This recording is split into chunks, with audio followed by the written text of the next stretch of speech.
My good friend and fellow streamer Uo Slab shit his pants on stream today. So be sure to check that out if you're into some fecal funny. Can we get the diarrhea clip in stream? My favorite one, and I've talked about this many times before, is a guy who is like clearly like a masturbator, for lack of a better term. And he was like green text arrow. VTuber avatar is skinny. Green text arrow is fat IRL.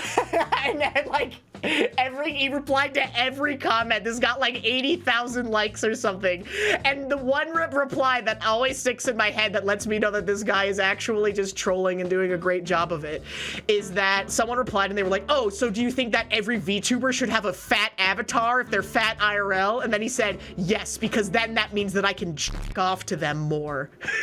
Yes, because that means that I'd be able to jack off to them easier. And I'm like, that's actually fucking based, dude. Yes, yes, yes, I agree. We all need to embrace Mint Castella. Would you guys begrudge me if we played Final Fantasy X again?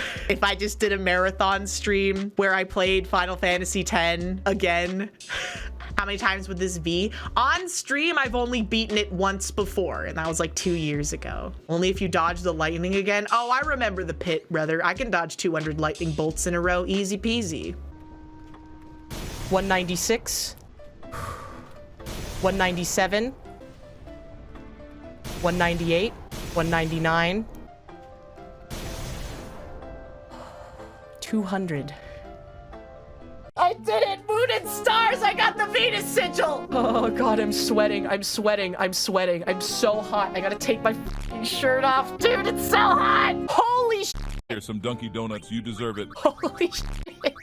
What if I play Final Fantasy X and then we have a wheel? One of the things on the wheel is weighted and it's play Final Fantasy X-2 instead. How does that sound? The wheel of the Joker. I could play Final Fantasy X-2 as well, but that one's not as nostalgic for me. I love X-2. I love X-2 to bits, but also like I tried streaming it before and my brain fucking broke into a million tiny little pieces trying to stream it because you have to pay so much attention to the game because it's an active time battle RPG instead of Final Fantasy X where it's like you can just take as long as you want on your turns because it's not ATB. Skill issue. I guess I do need to get my freaking chut up. Maybe I should just nut up or chut up, you know? Why is it called 10-2 and not just 11? That's actually a really good question. So in the Final Fantasy series of video games, each Final Fantasy is usually its own bespoke world. Like Final Fantasy 1 and Final Fantasy 2 are in two different universes from each other, basically. Like different characters, like different world, different settings, different empires, different time scale, different technology, generally separate. So Final Fantasy X and Final Fantasy XI are set in two completely different universes. But Final Fantasy X-2 is set in the same universe and is a direct sequel to Final Fantasy X. So it's a little bit of a strange naming convention, but you get a couple others, like you got Final Fantasy IV, The After Years, which is a direct sequel to Final Fantasy IV. Obviously, the MMORPGs have a bunch of different expansions. For certain games, such as Final Fantasy Tactics, Vagrant Story, which is not technically a Final Fantasy game, and Final Fantasy XII, as well as Final Fantasy XIV, I believe, are set in the Ivalice universe, which is a shared universe that has a shared history. I believe the time scale is that like the distant past is the Final Fantasy Tactics games, particularly Final Fantasy Tactics 1.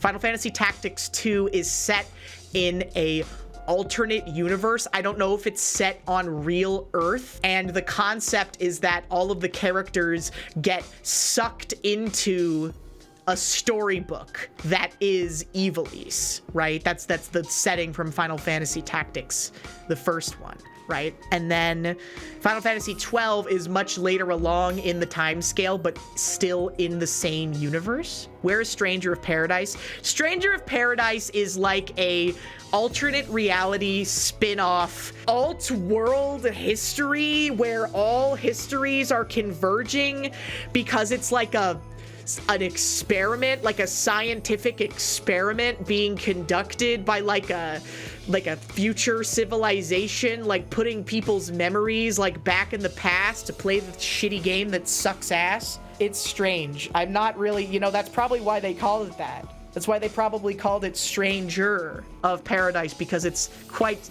literally a little strange. But it's epic because they have Frank Sinatra and Limp Bizkit on the soundtrack, which is a little bit schizo. I'd go back to that game, but honestly, it's hard because towards the end of the game, it gets so grindy. You have to like go back and start farming old stages for experience and gear. I don't know, I hate that stuff. In a game that's like primarily story progress based, I want it to be that if I do everything that's on the main quest line, I will be strong enough to continue the main quest line, right? Like, let's talk about some other JRPGs, shall we? Because I haven't been autistic enough for the last 10 minutes. But perfect game balancing for a JRPG is Chrono Trigger, because in Chrono Trigger, if you beat every mandatory fight that you have to do on the way to a boss, you will be strong enough to beat the boss. And you can do side content to make you stronger. You can do side content to unlock new story stuff. You don't have to do any side content if you don't want to. You can literally just go and beat the final boss if you want to. You can go get stronger. You can go, you know, do certain things to make the final boss easier. You can just go do it. It's great. I love Chrono Trigger. I think that Chrono Trigger is easily one of the best JRPGs ever made, if not one of the best video games ever made. It's so sweet and sincere and fun. It's a time travel game and a time travel plot that doesn't get too convoluted or too trapped in the weeds of how things would go. I absolutely love Chrono Trigger, and I am going to stream it. Asterisk soon. I've got a lot of things coming up, so I don't really want to lock into something that's a little longer form until I'm gonna have a big block of free time to just kind of lock into it. 2025, the year of the Clussy. Again, I don't know if my algo has just been juiced, but I've been seeing a lot of Clussy on the timeline as of late, and I think that the world is finally ready for it, you know? And again, there's like a lot of Jester. There's a lot of Jester VTubers out there, and I love Jester. I love a Jester as much as the next guy, but there's nobody who really captures the sad aura of the American party clown, you know? There's no one who really fits the sad, pathetic, overworked aura of a party clown who's trying to make it in the entertainment industry, but all they can get is birthday parties for 8-year-olds who already know every curse word because they browse TikTok all day. And I think that we're finally ready to embrace this. I need to lock the fuck in. Kids these days, they're so soft. They say unalive. They're like actually getting groomed and brainwashed by the TikTok algorithm into having new speak like in 1984. Is that concerning for anybody else or just for me? Why can't we just go back to calling each other slurs, huh? That's when the internet used to stand for something. The kids these days, they're all just saying unalive this and freaking, I don't know, what else do they say? Go back to just saying I'm gonna kill myself in Minecraft, okay? Yeah, bad guys from World War II. Yeah, whatever. Yeah, that one fruit. Austrian painters. The internet's not fun anymore because the government got involved and now you can't just say stuff. There's advertisers now.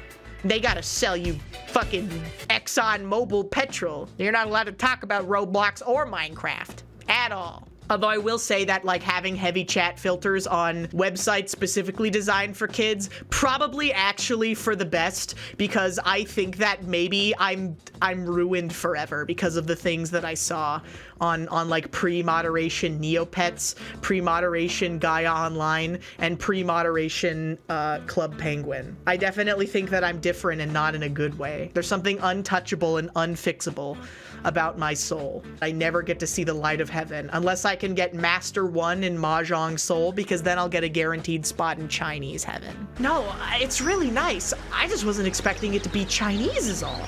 What's going on in this stream? Slab did in fact shit his pants. It's Schrodinger's diarrhea. Did he do it for the bit or did he actually poop him pants? I suppose the truth is for nobody to know. Do some jumping jacks. I can't do it. I hit my... Okay. Oh, wait. Here we go. All right. Testing.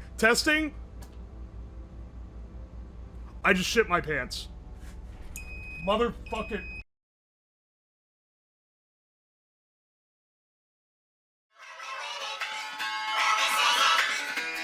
Did you guys not hear? Yeah, he shit himself on stream. He was making a device to detect braps and such. He pooped his pants and then he ended the stream. Yeah, he definitely did it. He's not the type of person that would fucking pussyfoot around and half-assedly not actually shit his pants, you know? Oh, I do believe I've shat myself. He's the new fecal funny streamer. Congratulations on his new domain. He's really expanded from the guy that smokes 500 of something. You know that when he fucking runs out of ideas, he's gonna be like, oh, damn it, I gotta smoke 500 of something again. We gotta go back to smoking 500 of something. What can I do? 500 Zins, 500 nicotine patches, 500 crack pipes, 500 cigarettes, and shitting himself. And also doing Five Nights at Freddy's. Do you think that the Costco guys are ever gonna try and do a pump and dump crypto scheme, or will they stay on the lawful goods side of history? I really hope that they stay true to their principles. I haven't so far. Considering how angry everybody was getting under the tweet, I'm like, I am not going to promo fucking anything under this, brother. If it was a tweet where people were just like normal and happy and having a good time or whatever, then I'd be like, all right, sure. Again, this tweet doesn't belong to me anymore. It's not mine. This tweet genuinely no longer belongs to any of us. It's for them now. It's for the people who browse the For You page on Twitter, For You page on anime Twitter, you know? So I think that we should like sing it its swan song and salute it off into the night. What is this tweet? It's the tweet. It's if you look on my Twitter page and you'll know which one it is. We got that one tweet that's got 81,000 likes and 2.5 million views because everybody in the world is getting mad over it. They're like, women clearly could never be attracted to something that isn't a 6'5" ultra shredded Giga Chad. I think that deep down, most women that want a traditional lifestyle, they do revel in the idea of perhaps architecting. No, I don't want to be too crazy here. But like Pierce Brosnan is cooking like at least a little bit, you know? As his wife grows wider, so too does his smile, you know? You love people being happy and fulfilled and, you know, well-fed and all that good stuff. It's a beautiful thing, chat. Who's your favorite Animal Crossing NPC, chat room? Melba's cute. Mr. Rossetti is good, but he fucking scared me as a kid because I would reset all the time. Sasha, I like Sarah Sahara. Pietro, you're fucking cooking on that one, man. I love Pietro for obvious reasons. I should use NFC piracy to get Pietro on my island because I love that little fuck-ass clown sheep. You had a crush on Tangy. I also had a crush on different Animal Crossing villagers, but like really weird ones. I had a crush on Stitches when I was younger because they're just nice. I don't know, they're just nice. Yeah, Stitches is cute. Stitches is so cute. Honestly, like I think Raymond is severely overrated. This is the kind of take that would get me fucking hung from the neck until dead if I ever posted this on like 2020 post-quarantine Twitter, but I think that Raymond is fucking overrated as fuck, dude. Oh, we get it. He's like a little fuck-ass cat with like his stupid fuck-ass glasses and his stupid fuck-ass suit. We get it. Oh, he's cunty, whatever. I don't give a fuck. Give me a real ugly fucker like Lie Man with his fucking carrot nose. Now that's a villager right there. Octavian with his angry octopus face. That hamster that looks like a Daruma doll. Coco. I love the weird fuckers. My favorite Animal Crossing villagers have always been the weird fuckers. I love Clay. I love Coco. I love Stitches. Obviously, he's cute, but he is unique. Do you want to fuck Coco? I wouldn't say that I want to fuck any Animal Crossing villager as of now, but when I was a kid, I did have crushes, like kid crushes before I knew what sex was. You know, I've been saying this. I've always been saying that I think that people are either like cum-aspected or poop-aspected. You're either the cum miser or you're either the poop miser. Aethel, for example, Lord Aethelstan, Lord Applestan is a cum man.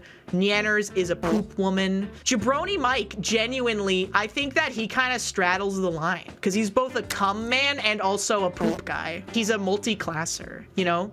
Jack of all trades, master of none. He's cum and shit. Because people are like, oh, the cum miser, that's Mike, and then the poop miser is Joel. I don't know. Mike is very poop and very cum-spected. Fred is a cum guy. Fred Knudsen, absolutely, definitely cum-aspected. Min Castella, piss girl. Chromu is also a piss girl. Are we adding a third category in? If we're bringing piss into the mix, if we're actually bringing piss into the mix, if piss is in the mix, then I would probably have to be piss. But if it's just cum and shit, I would definitely be more cum-aspected than piss.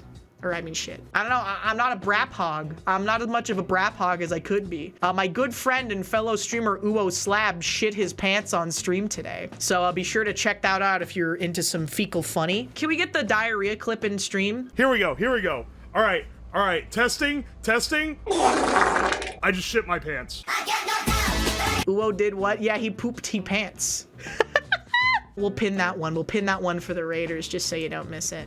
Intentionally, he made a device that had a methane sensor that would detect when someone farted, and then I guess he trusted it a little too much, and then just let it fucking rip, and then he had to end stream. Motherfucker had to end stream. It was actually epic.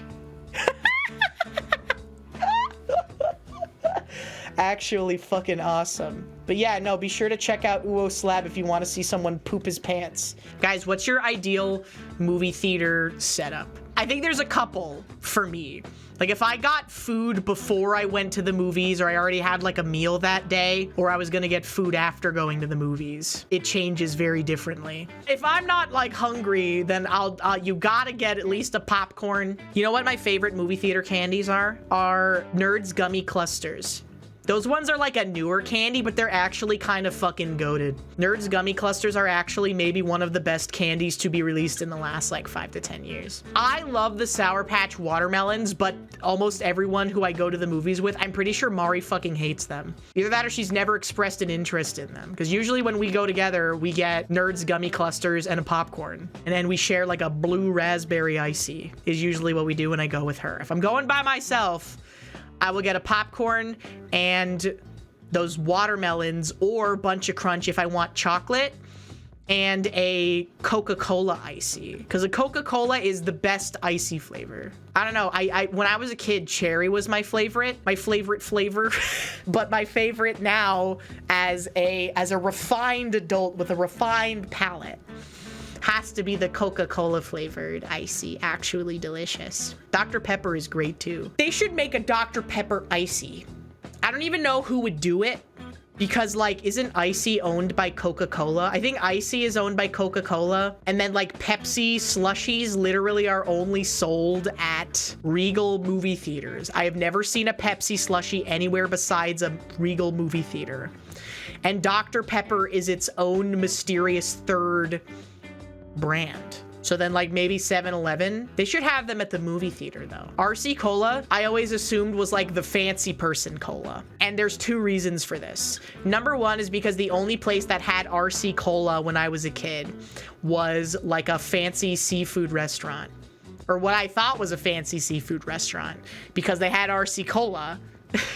And number 2 is because there's that Simpsons bit that I did not realize was a joke as a child, where Homer is like making friends with like those rich people. Do you guys remember this episode? He makes friends with these rich people and they're really rich and fancy or whatever. And he's like, oh, I don't like these guys. But then he like discovers they like them. And at one point in the episode, he says, oh, they think they're so much better than us. They drink Royal Crown Cola. And I was like, oh, RC Cola must be a thing for fancy people. But then as I have learned later on in my life, that is decidedly not the case. But that's just a lot of words to say. Yeah, I fuck with RC Cola. Are there any drinks that you guys have that you only ever had them in such a specific scenario that it brings you back to that scenario, like Ratatouille moment-esque? No, I have Ratatouille moments for a couple of drinks. And one of them is RC Cola, and the other one Okay, actually a few drinks. Okay, so number one is strawberry kiwi Snapple. Strawberry kiwi Snapple literally instantly takes me back to this place that was my favorite restaurant as a kid because it was within biking distance of my house. And I would bike there on the weekends and I would spend whatever little pocket money I had. My mom, my dad, whatever would give me like $10. I would bike to this restaurant and they had fish and chips and fried calamari, and I would get a big basket of fried calamari and steak fries and a strawberry kiwi Snapple. And so whenever I have a strawberry kiwi Snapple, I can taste the other food because it's so like ingrained into my mind. RC Cola also for that place, because sometimes I would get a strawberry kiwi Snapple and sometimes I would get an RC Cola. Just depends on what I was in the mood for. But that's a very specific memory. And the other one is every single time I have a squirt soda, it tastes exactly like my family's favorite Mexican restaurant from when I was a kid. Squirt soda will always associate with Mexican food because we would always, I don't know, it was the only place I had ever seen it. Literally the only place I had ever seen squirt soda was at this freaking Mexican restaurant. And I thought that it was like a bespoke thing. They made it. You associate squirt with piss. Yeah, I've heard that one before. What if instead of piss, squirt was made out of delicious grapefruit soda? That you wouldn't be such a prude then. I could use some squirt right now. Oh, shakes my big belly. Oh, I could use some squirt right now. Strokes chin. Only then would you drink pee. What if you found your ideal partner and they pissed your favorite beverage? Yes or no? It's just sweetening the deal, man. Not this again. I'll keep her. Dude, she just pisses regular pee. What the hell? If my significant other pissed a gin is your favorite drink? Holy guacamole. Gin tastes like deep throat in a freaking pine tree. Gin reminds me of wandering around the woods unsupervised as a child and picking up pine cones and throwing them as hard as I possibly can. Yeah, I mean, taking like shots of just a drink straight up is definitely like college core. Yeah, if you get diabetes, then, you know, your pee turns a little sweet. So it's just kind of like sweet water. Hissin lychee soju, that would actually kick so much ass. What is my favorite? It has to be Diet Dr. Pepper. It's either Diet Coke or Diet Dr. Pepper.